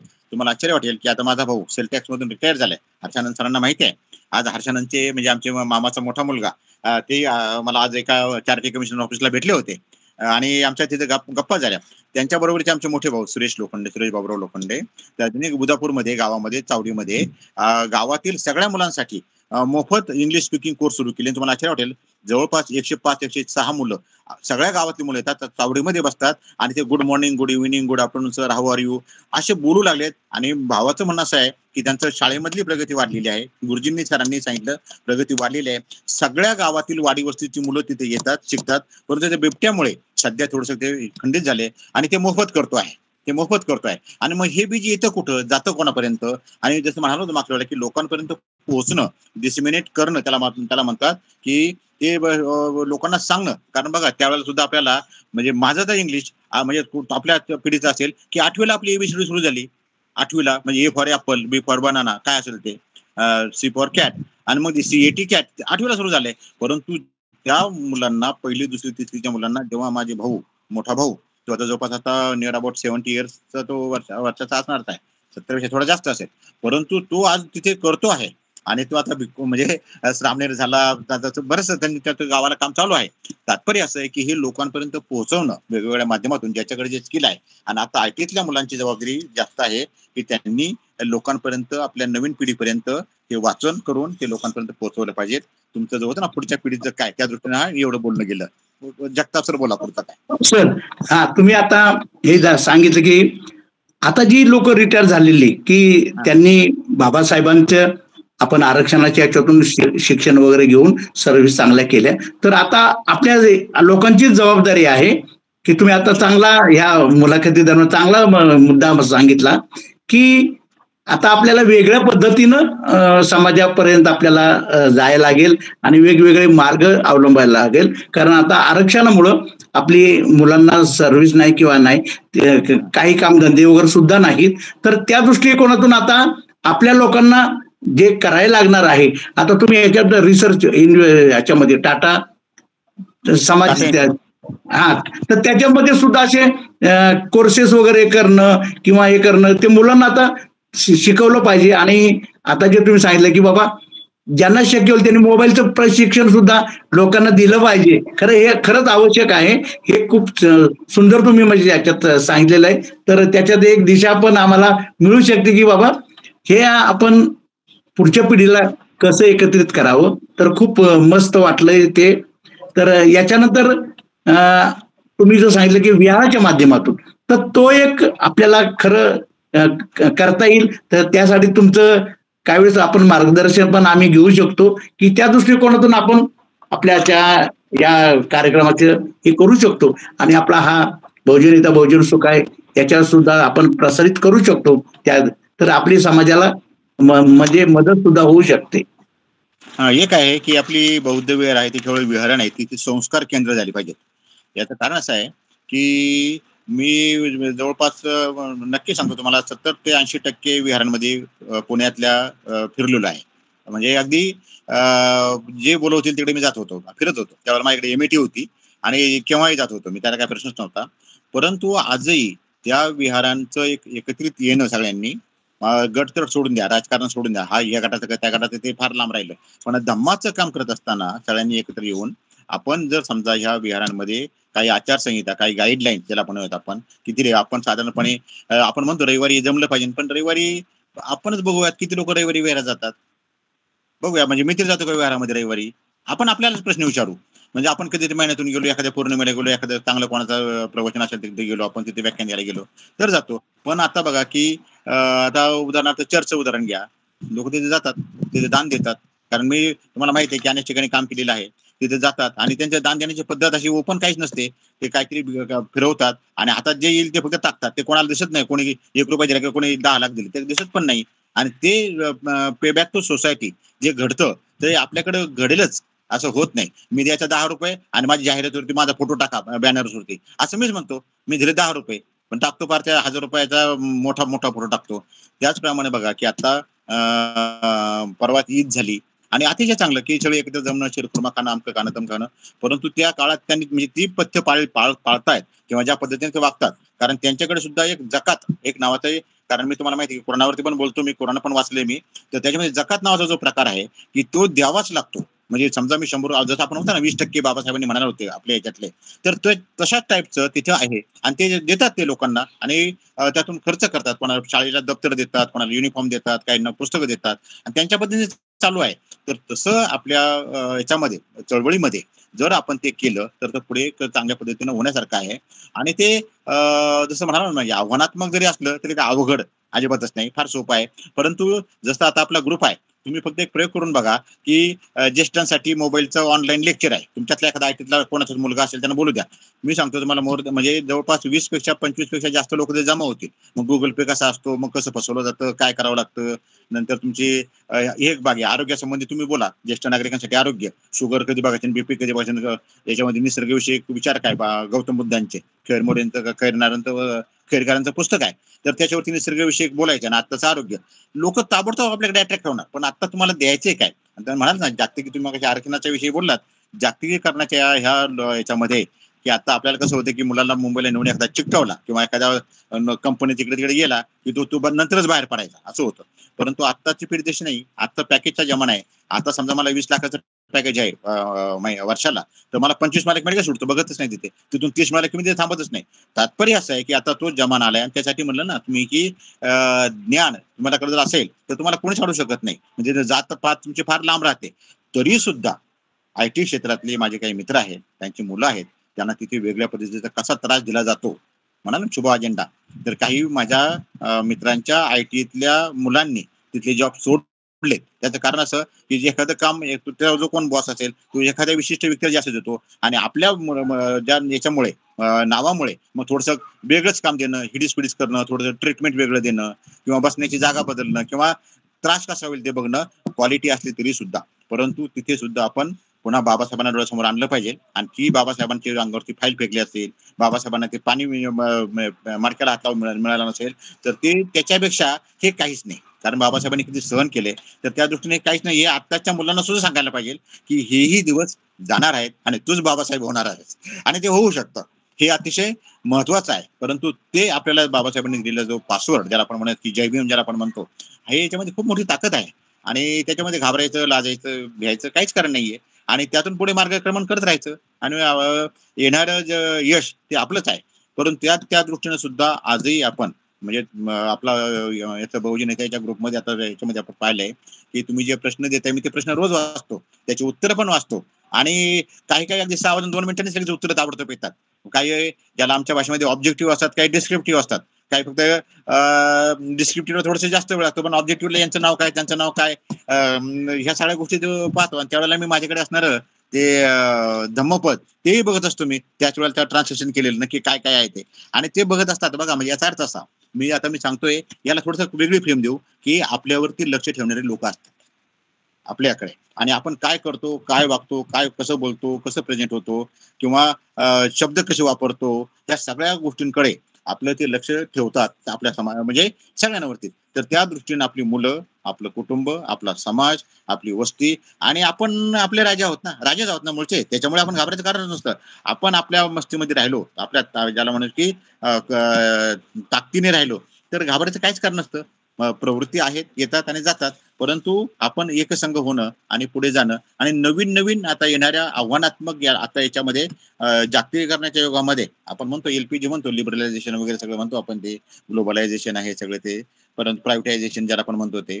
परंतु हे आव्हानच आहे. त्याच्यामुळे आपल्यासारखा म्हणजे जो अनेक म्हणजे भटके विमुक्त असते, म्हणजे आरक्षणाचे सगळेच घटक यांच्यावरती खूप त्रास झाला. म्हणजे लक्षात घ्या की आज गावाकडे आपल्याकडे ओबीसी समाजाची बाई तिच्याकडे आपण कामाला जात होतो, ती बाई किंवा त्याच्यापेक्षा उच्च जातीची बाई आज आपल्याकडे कामाला येते, आणि आपल्या घरातल्या बाबासाहेबांचा फोटो, बुद्धाचा फोटो बघते ती, पण तुला काम करत असते. कारण शेवटी तुम्हाला जगण्यासाठी काही उपजीविका पाहिजे, आणि त्यांच्या म्हणजे इतरांच्या पेक्षा किंवा इतरांच्या बरोबर आपण कुठेच कमी नाही, हे मात्र आपण सातत्याने लक्षात ठेवलं पाहिजे. कारण मी तुम्हाला सांगतो, तुम्ही म्हणा तुमच्या अनुभवामध्ये, मी म्हणजे असं मला कधी वाटलंच नाही मी मागासवर्गीय, असं मला कधी वाटलंच नाही. कारण मी बाबासाहेब फुले आंबेडकरचं नाव घेतच होतो, परंतु हे घेत असताना सगळ्यांमध्ये मिसळत होतो, आणि सगळं मला माहिती होतं. त्याच्यामुळे की आपल्यातला तो न्यूनगंड, थोडं हे म्हणायचं होतं की न्यूनगंड आपल्यातला काढला पाहिजे, आणि आयत्या समजा कोणी काही बोलायला सांगितलं तर तिथे आपल्याला बोलता आलं पाहिजे, आणि ते ऑथेंटिक पाहिजे. आणि एका मी मागच्या वेळेला बोललो होतो, मी तुम्हाला मी सांगितलं की नाही माहिती नाही, की एक मी दाखला दिला आणि मला तो प्रश्न विचारला की हे तुम्ही संदर्भ काय, तर मी त्यांना लगेच जवी पवारांचं पुस्तक हाताशीच होतं, त्या पान नंबर सांगितलं, असं जे पुस्तक आहे. नंतर झाल्यानंतर मी जवी पवार सरांना परत फोन केला, तर असं आहे, ते म्हणजे बरोबर आहे, चालं. तात्पर्य असं की आज सुद्धा बोलताना, सांगताना आणि संदर्भ देताना शिकताना खूप ताकदीने द्यावा लागतो, ते आपल्याकडे असायलाच पाहिजेत. तर त्या दृष्टीने आत्ताची पिढी, मागची पिढी आणि आत्ताची काय जातीयता आणि पुढची दिशा या दृष्टीने तुम्ही जे विचारलं अरविंद सर, जगताप सर, फार चांगल्या पद्धतीने तुम्ही विचारलं. आणि याच्यानंतर तुम्ही आणखी बऱ्याच काही गोष्टी विचारू शकाल. मग अशी मी माझ्या म्हणजे मला परत ती आमची बगळी नावाची शेळी दिसते, त्या शेळीला आम्ही आणि त्या दृष्टीनं मग तो तिचे बकरं विकणं आणि मग तो उदरनिर्वाह होणं आणि मग त्यातून प्रगती हळूहळू होत जाणं. आणि घटना फार छोटी आहे, परंतु जेव्हा आपण ते अवलोकन करतो तेव्हा आपल्याला कळतं. आता तुम्ही सांगता मग तुम्हीच प्रश्न विचारला की आपल्याला नकळत त्यांनी आपल्याला शिक्षण दिलं. आमच्या घरी एक ज्योतिष आले होते, ते भगवे कपडे घातलेले. मला मध्ये एकदम आठवलं. ते आल्यानंतर मग ते दारात बसले, मग आम्ही घरात होतो, आई ते बोलत होते आणि ते म्हणले की तुम्ही तर फार, मग त्यांच्या नेहमी पण खूप तुम्ही भोगले, खूप सहन केले, परंतु तुम्हाला हे करावं लागेल, तुम्हाला ते करावं लागेल, थोडं धान्य असेल तर अनगम आहे. मग थोडंसं ते असलेलं काय त्या मडक्यामध्ये असलेलं धान्य थोडंसं दिलं. ते म्हणले नको मला नको, हे तुमची त्याला काय म्हणत आपण तुमचं मन बघत होतो. मग एखादं शर्ट खुंटीला टिकलेलं असायचं, मग ते शर्ट मला देते का माय, मग ते शर्ट द्यायचे नको मग ते मन बघत होतो. असं म्हणत म्हणत तो मागायचा आणि परत घेत नव्हता. आणि मग शेवटी आमच्या शेळ्यांच्या त्या खुंट्या असायच्या लोखंडी, आणि त्यांनी देऊन त्या खुंट्या मागितल्या आणि त्यांना आम्ही त्या दिल्या, त्याने त्या घेतल्या आणि ते निघून गेला. हर्षानंदला माहिती आहे. नंतर आमचे वडील घरी आले आणि ते गेल्यानंतर असं झालं. आम्ही त्या वडिलांना सांगितलं आणि ते बनकर फाटा, उदापूर ते बनकर फाटा साधारणपणे 1 किलोमीटरचं अंतर असेल. वडिलांनी त्यांना शोधून काढलं आणि त्यांच्याकडून ते काढून घेतलं. आणि कसला तू म्हणजे ज्योतिषी वगैरे कसला भोंदूगिरी बाबा, आमचं भविष्य सांगतो काय, आमच्या वस्तू द्या, असं कर तसं कर. ती लोक घाबरले. तात्पर्य असतं जेव्हा जे आम्ही पाहतो की अरे बाबा हे सगळं भोंदूगिरी आहे, हे जेव्हा कृतीतून दिसलं, जसं शाहूराजांनी त्या एका तो भविष्य सांगायला आला होता, त्याला एखाद्या कोठडीत ठेवलं आणि त्यांनाच विचारलं की तुला भविष्य माहिती नाही तर तू माझं भविष्य कसं सांगणार. तसं ते कृतीतून बऱ्याचशा गोष्टी आम्हाला समजल्या, त्याच्यामुळे हा प्रवास चालू आहे. म्हणजे अंधश्रद्धा वगैरे फार त्याच वेळेला समजलं की अरे किती अवघड गोष्टी होत्या. तात्पर्य असं की ते शिक्षण आपल्याला सर तुम्ही म्हटलं ते बरोबर आहे की नॉलेज इज पॉवर. म्हणजे नॉलेज आता आपल्याला त्या दृष्टीनेच प्रयत्न केले पाहिजे की नॉलेज असेल तर आपण सगळ्या गोष्टीवर मात करू शकतो. कारण तुम्ही युनिव्हर्सिटीतून हे केल्यामुळं नॉलेज तीच पॉवर आहे. आता आपल्याला हे खरं म्हणजे याच्या दृष्टिकोनातूनच आपल्या सर्वांना आपल्या पुढच्या पिढीनं सुद्धा हेच सांगायला लागणार आहे की नॉलेज घ्या, शिका. म्हणून बाबासाहेबांनी आपल्याला शिका, संघटित व्हा, संघर्ष करा. शिका म्हणजे सगळ्याच गोष्टी शिका, नॉलेजच्या सगळ्यात. मग त्या आर्थिक याच्यासाठी सुद्धा असतील, सामाजिक असतील किंवा धार्मिक असेल, शिकणं हे म्हणजे महत्वाचं आहेच. Knowledge is a power. करत पुढच्या आता ह्या काळामध्ये, कारण ॲलन मस्क वगैरे जे आपण आता वाचतो सर्व, तर नॉलेज असेल तरच पॉवर त्यांच्याकडेच येणार आहे. आपल्याला सुद्धा त्या दृष्टिकोनातूनच प्रयत्न करायला लागणार आहे. खूप छान म्हणजे तुम्ही या आम्हाला नॉलेज इज द पॉवर खऱ्या अर्थाने म्हणजे तुमच्या या अतिशय सुंदराच्या मुलाखतीतून हे आम्हाला जाणवलेलं आहे की नॉलेज बाबासाहेबांनी जे सांगितलंय की त्याच्यावर आपण जर मार्गक्रमणा केली तर आपण कुठल्याही परिस्थितीला आपण तोंड द्यायला तयार राहू शकतो.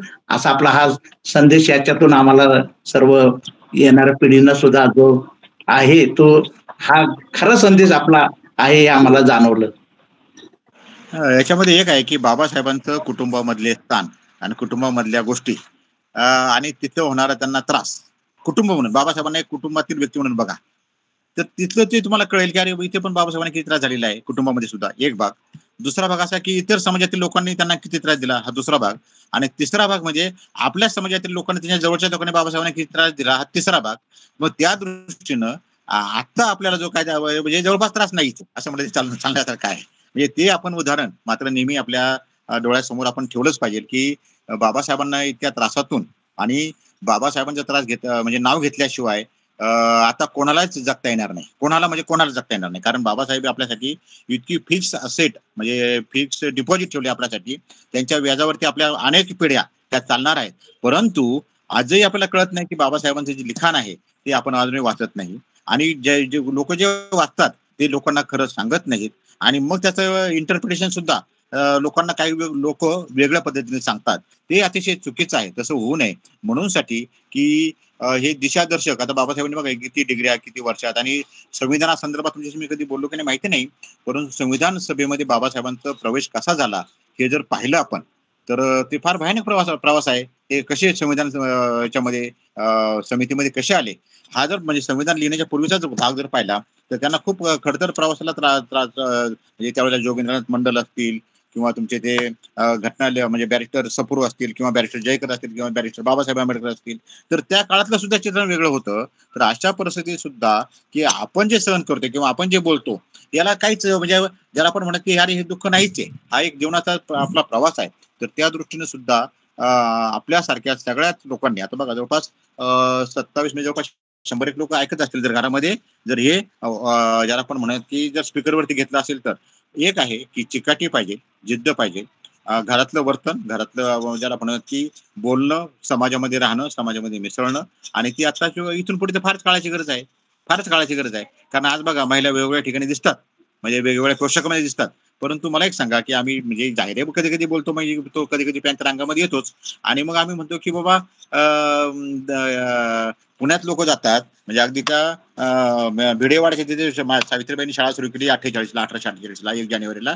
तिथे लोक त्याच्या जवळ जातात पण तिथे वाडा बघत नाहीत. हे मोठं दुःखच आहे. आणि त्यांच्यामुळे आपण सगळं शिकलोय हे इथल्या महिलांना, अखिल महिलांना हे वाटतच नाही. हे मोठं दुःख आहे. आणि मग ते सांगण्यासाठी आपण कमी पडतो की काय, हा एक प्रकार आहे. कारण आज सुद्धा महिला, मग आपण पाहतो दानपट्टा खेळताना, मग त्या बुलेटवरती मोर्चा काढताना, फेटे बांधताना हे सगळं दिसतंय. परंतु मूळ जे सावित्रीबाई आहे ही आपण त्यांच्यावर बिंबवलं पाहिजे. किंबहुना आपण सांगितलंच पाहिजे की पहिल्या ज्या 6 मुली होत्या त्या 6 मुलीमध्ये कोण होतं, आणि मग ते सावित्रीबाईंनी जवळपास 40 महिलांची बाळंतपणी केली, म्हणजे 40 महिला नक्की कोण होत्या. मग तो यशवंत होता, तो यशवंत नक्की कोण होता, मग तो डॉक्टर झाला कसा झाला. कारण ह्या जर प्रतिकूल परिस्थितीतून ही लोक जर बाहेर आलेली आहेत तर मग आपल्याला पुढे जाण्यासाठी म्हणजे काय इज द लिमिट आहे. खूप सुंदर सर. आपले जे मुलाखती दरम्यान आपल्या व्यक्तिमत्वाचे जे पैलू उघडले गेलेले आहेत ते आमच्या स्फूर्तीदायक असं आहे. म्हणजे तर खरंच सर आपलं समितीच्या वतीनं मी खरंच खूप खूप अभिनंदन करतो आणि आपले खूप खूप आभारही मानतो. कारण आपण खूप वेगवेगळ्या पैलूंवर या मुलाखतीच्या माध्यमातून आपण सामाजिक परिस्थिती नंतर संदेश पण एक दिलेला आहे. ते खूप म्हणजे ते सर्वांना लाभदायकच असं आहे. तर आपण आपली ही जी मुलाखत खूप सुंदर अशी झालेली आहे. तर मी यानंतर आपल्या प्रेक्षकांना विनंती करीत आहे की या संदर्भात जर आपल्याला काही चर्चात्मक एक अभिप्राय जर द्यायचा असेल तर आपण आपला हँड राईज करून आपण अभिप्राय देऊ शकता. आपल्याकडं वेळ आहे. तर त्या निमित्ताने आपल्याला सरांशी व्यवस्थित अजूनही काही त्यांचे पैलू उघडता येईल, आपल्याला अजूनही त्यांच्याकडनं काही मार्गदर्शन पण घेता येईल. तर मी हरचरण सरांचा हँड राईज आहे. तर मी फक्त 1 मिनिट बोलतो फक्त, कारण मी दिबा बागुल सरांची मुलाखत ऐकली आहे. ते आमचे फार जुने मित्र आहेत. म्हणजे जुने मित्र म्हणजे बरेच वर्षां म्हणजे जवळ अनेक दशकांचे मित्र आहेत. आणि नंतर DT गायकवाड सरांची पण मुलाखत मी ऐकलेली आहे. आणि आमचे एवढे मित्र असून आम्हाला त्यांचे प्रवास इतका माहिती नव्हता. कारण आपण त्यावेळेला खुलतच नाही, एखाद्या मीटिंगमध्ये एखाद्या याच्यामध्ये त्या विषयावरती बोलत असतो. परंतु मी जेव्हा मला हर्षानंद सोनवणेंचा फोन आला आमच्या भावाचा की बाबा आता काय ते म्हणले की नाही तू बोलायचं आहे, मग मी असं विचार केला की त्या क्षणापासून की आपण काय बोलायचं. कारण हे दुःख सांगणं किंवा याच्या प्रसंगातून जाणं हे कमी जास्त प्रमाणामध्ये आहे, सगळीकडेच आहे. परंतु आपण पुढचं काहीतरी बोलू म्हणून मी थोडस तो सगळा भाग मी सगळ्या म्हणजे ज्याला म्हणूयात की बाजूला ठेवला आणि पुढे काय करावं ह्या दृष्टीने मी जास्त फोकस केला. याचं कारण असं आहे की वेदना, ते ज्याला म्हणू की दुःख, ह्या सगळ्यांच्याच वाट्याला आलेल्या गोष्टी आहेत. मला आठवतं की हर्षानंदची आणि माझी आजी एकच आहे. आणि ज्या वेळेला त्या जुन्नर पासून पुढे 7-8 किलोमीटर, आणि जुन्नर पासून माझं गाव जवळपास 15-1 किलोमीटर, जवळपास 20 किलोमीटर जेव्हा त्या पायी यायच्या डोक्यावरती थोडं घेऊन, आणि मग त्यावेळेला त्या आल्यानंतर आम्हाला संध्याकाळी जो म्हणजे सकाळचा प्रवास आणि संध्याकाळच्या पोहोचायच्या, त्या आल्यानंतर जी भेळ काय असेल रेवड्या किंवा काय, आम्हाला अतिशय आनंद वाटायचा. आणि मग आम्ही त्यांच्या भोवती बसायचो. आता ती परिस्थिती राहिलीच नाही, एकत्र येण्याची बोलण्याची परिस्थिती राहिलीच नाही. म्हणजे आजी आजोबा येतात तर लगेच 5 मिनिटात जातात. तर त्या काळामध्ये ते मला शब्द वापरला सोशलायझेशन, सामाजिकरण ते राहिलंच नाही की मामा आले मग तो 10 घरांची मामाच्या मागे पडत जायचं, मग तो आमच्या पण घरी या, चला आमच्या पण घरी या. आता ते राहिलंच नाही. तर ती परिस्थिती त्याला आपण म्हणूयात की आपलेपणा कसा वाढेल, तर त्या दृष्टीने पुढचं काय आपण केलं पाहिजे या दृष्टीने विचार मांडलेला आहे. या ठिकाणी मी थांबतो. आता कोणाला जे बोलायचं असेल किंवा काही विचारायचं असेल ते विचारू शकतात. अरविंद सर, मी या ठिकाणी थांबतो आता. खूप खूप धन्यवाद सर, खूप खूप धन्यवाद. तर मी आपल्या या मुलाखती जर आपल्याला काही अभिप्राय किंवा काही चर्चात्मक जर विचारायचं असेल तर आपण हँडराईज करावं. यात प्रथमतः हँडराईज हर्षानंद सरांचा आहे. तर मी हर्षानंद सोनवणे सरांना विनंती करतो की या मुलाखतीच्या दरम्यान आपल्याला कसं वाटलं किंवा काही प्रश्न थोडे असेल तर आपण विचारू शकता. म्हणजे आदर्शांना वंदन. उपस्थित सर्व मान्यवर बंधू भगिनींना सविनय जय भीम. संविधान जागृती देशाची प्रगती अंतर्गत होणाऱ्या विशेष व्याख्यानमालेचे 1047 पुष्प आदरणीय माझे आत्ते भाऊ डॉक्टर प्राध्यापक धनंजय लोखंडे यांनी गुंफलं. मी त्यांचा मामे भाऊ आहे, ते माझे आत्ते भाऊ आहेत. त्यांनी मागच्या मुलाखतीमध्ये सांगितलं होतं की राणीचा बाग आणि रेल्वे हॉस्पिटल याच्या समोर जी भेंडीची झाडं आहेत, ही भेंडीची झाडं कुठून आली की त्याची खूप मोठी सावली यायची. तर ही सावली येण्याचं काम हे माझे वडील जेव्हा मुंबईला जायचे तेव्हा भेंडीचा एक मोठा बांबू घेऊन जायचे आणि त्या बांबूचे तुकडे करून ते त्या ठिकाणी लावायचे. आणि त्याच ठिकाणी माझ्या 3 आत्या आणि माझे वडील तिथं भाजीपाला विकायचे. माझे वडील हमाली गायचे. मी पण मुंबईच्या क्रॉफेट मार्केटमध्ये वडिलांबरोबर हमाली केलेली आहे. आणि सरांनी हे पण सांगितलं की पाहुणे आल्यानंतर कसं वाटतं आणि आपुलकीची जी भावना असती ना, हा आपुलकीची भावना आजही आम्हाला जाणवते. सर मला नेहमी म्हणतात, मला म्हणजे माझ्या गावाला येऊन लिंबाच्या झाडाखाली झोपायचं आणि त्या लिंबाच्या झाडाची जी गार सावली त्या गार सावलीमध्ये संध्याकाळी चांदणं बघायचं, हा एक दुर्मिळ योग आम्ही अनेकदा आमच्या गावात अनुभवलेला आहे. सरांनी एवढं हे केलं, पण सरांना एका नामांकित माणसाचं की ज्याला दलित महान म्हणतं जायचं अशा माणसाचा नामोल्लेख करायचा तर विसरलेले, ते म्हणजे डॉक्टर भालचंद्र फडके. डॉक्टर भालचंद्र फडकेंना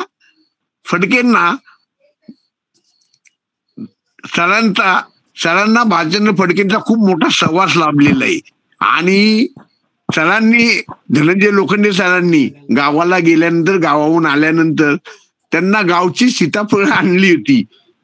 आमच्या गावाला सीताफळ खूप आहे. माझ्याही घराच्या बाजूला आजही सीताफळ आहे की जे माझ्या आजोबांनी लावलेले. आजही ते सीताफळीचे झाड आहे आणि त्या सीताफळीची झाडाची एवढी गोडी असती की बासले बास. तर भालचंद्र फडके सरांनी त्या आजीवन अध्ययन प्रभागामध्ये ती सगळ्यांना दाखवली होती. बघा मला लोखंडे सरांनी काय आणून दिले, आणि ती त्यांनी सगळ्यांनी शेअर केली होती. आता सरांनी सांगितलं की आम्ही बुद्ध आणि त्याचा धम्म वाचत होतो. आम्हाला हा सहवास वयाच्या 6व्या वर्षापासूनच लाभला होता. मी जेव्हा आयल्या कॉलनीमध्ये राहिलो होतो आंबेडकर हाऊसिंग सोसायटीच्या बाजूला, त्या ठिकाणी दर गुरुवारी आमची वंदना व्हायची आणि त्या ठिकाणी बुद्ध आणि त्याच्या धम्माचं वाचन व्हायचं.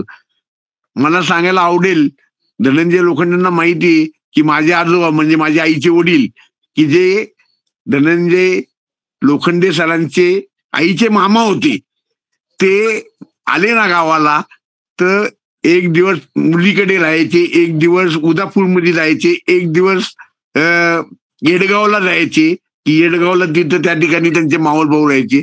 तर त्यांनी 1967 साली मला बुद्धांचं चरित्र त्याची किंमत 5.5 आणे होती. ते पुस्तक मला माझ्या आजोबांनी त्यावेळी घेऊन दिलेलं, ते आजही माझ्याकडे ते पुस्तक संग्रही. आणि ही पुस्तकाची आवड आपल्या घरामध्ये लाभलेली आहे. लोखंडे सरांना हे सांगायचं गेलं तर एक पिढी बाबासाहेब आंबेडकरांच्या सहवासात राहिलेली जी पिढी होती अडाणी, त्या पिढीनी आपली मुलं घडवली. त्यामुळं धनंजय लोखंडे, मी, माझा भाऊ की ज्यांना श्रद्धा केतू म्हणतात, जे त्रैलोक्य बुद्ध महासंघाचं काम करतात, कुठं का करा ना पण धार्मिक काम करत असतात, आणि त्यांच्या पण घरामध्ये पुस्तकाची कपाटं भरलेली आहेत. तर आमच्या सगळ्या भावांना म्हणजे एक पिढी शिकली तर किती पिढ्यांचा उद्धार होतो. आणि आपण आपल्या या विचाराचा वारसा आपण आपल्याला सांगणे ही काळाची गरज आहे. मी जास्त काही बोलत नाही. मला घरातून हे झाला की कमी बोला तर मी जास्त हे करत नाही. पण सरांची मुलाखत प्रेरणादायी होती. यातून आपल्याला आता जे 32 परिवार ऐकत आहेत, या 32 परिवाराचे 4 फॅमिलींनी ऐकली तर 128 लोकांनी ही मुलाखत ऐकलेली असेल. तरी या लोकांनी जरी त्याच्यातून काही आदर्श शोध आणि बोध घेतला तरी खूप बरं होईल. 17 एप्रिलला डॉक्टर धनंजय लोखंडे CWPRHच्या केंद्रीय जल अनुसंधान शाळेमध्ये येणार आहेत. त्यांचं त्या ठिकाणी आम्ही त्यांना व्याख्यानाकरता बोलवलेलं आहे. जास्त काही बोलत नाही, इथे संपवतो. सर, आपली मुलाखत खूप मार्गदर्शक आणि नवीन पिढीला दिशा देणारी आणि लोकांनाही विचार करणारी राहणारी खूप चांगली मुलाखत दिली. त्याबद्दल धन्यवाद. धन्यवाद हर्षानंदजी. हर्षानंदनी सांगितल्याप्रमाणे की जेव्हा आमचे मामा म्हणजे हर्षानंदचे वडील जेव्हा आजारी होते तेव्हा उदापूर ते मला वाटतं काले हे अंतर जवळपास 25 किलोमीटर असण्याची शक्यता आहे. तर त्यांना मी भेटायला गेलो होतो सायकलीवरती. आणि गेल्यानंतर मामा एकटेच घरी होते. आमच्या मामी आणि सगळे लोक शेतावरती होते. आणि मामा एकदम हतबल झाले. ते म्हणजे अरे आता तू भाजपा म्हणायचे, भाजपा आता तुम्ही आला, तुम्हाला आता मी काय देऊ म्हणजे. म्हणजे मामा मला काय नको, मला फक्त भेटायला आलोय मी. आणि नंतर त्यांनी इकडे तिकडे पाहिलं आणि बहुतेक आमच्या मामीने त्यांच्या खाटेच्या खाली एक वाटीमध्ये दही ठेवलं होतं. कारण त्यांच्याकडे गाई वगैरे होत्या हर्षाकडे. आणि मग त्यांनी मला ते म्हणजे आता माझ्याकडे दही आहे एवढंच, आता तू दही खान जा म्हटली माता. आणि मी त्यावेळेला ते दही खाल्लं ना मी त्यावेळेला. आणि मामाने काय खाल्लं असेल किंवा नसेल ते मी पाहिलं सुद्धा नाही. आणि ते टचिंग मला ते आजही जाणवतं. एक भाग. दुसरा भाग असा की हर्षा जेव्हा म्हणाला की आम्ही ते चांदणं वगैरे सगळं ते एकदा मला वाटतं आमच्या म्हणजे हर्षानंदची मोठी बहीण मायाबाई तिचं लग्न होतं. आणि त्या लग्नाला मी गेलो होतो. आणि तिथं मुक्काम असायचा. आणि दुसऱ्या दिवशी सकाळी आम्हाला काहीतरी आणायचं होतं, दूध आणायचं होतं. येणेरे नावाचं गाव शेजारी आहे तिथं. तर हर्षा आणि मी सकाळी उठून जेव्हा आम्हाला कळायचं असेल तर माहिती नाही, पण त्यावेळेला आम्ही जेव्हा काले ते येणेरे हा प्रवास पायी केला तर त्यावेळेला तो सूर्य उगवत होता. तो उगवणारा सूर्य मला आजही दिसतोय. आणि हर्षाने मी ती काहीतरी भांडे घेऊन दूध आणायला चाललो होतो.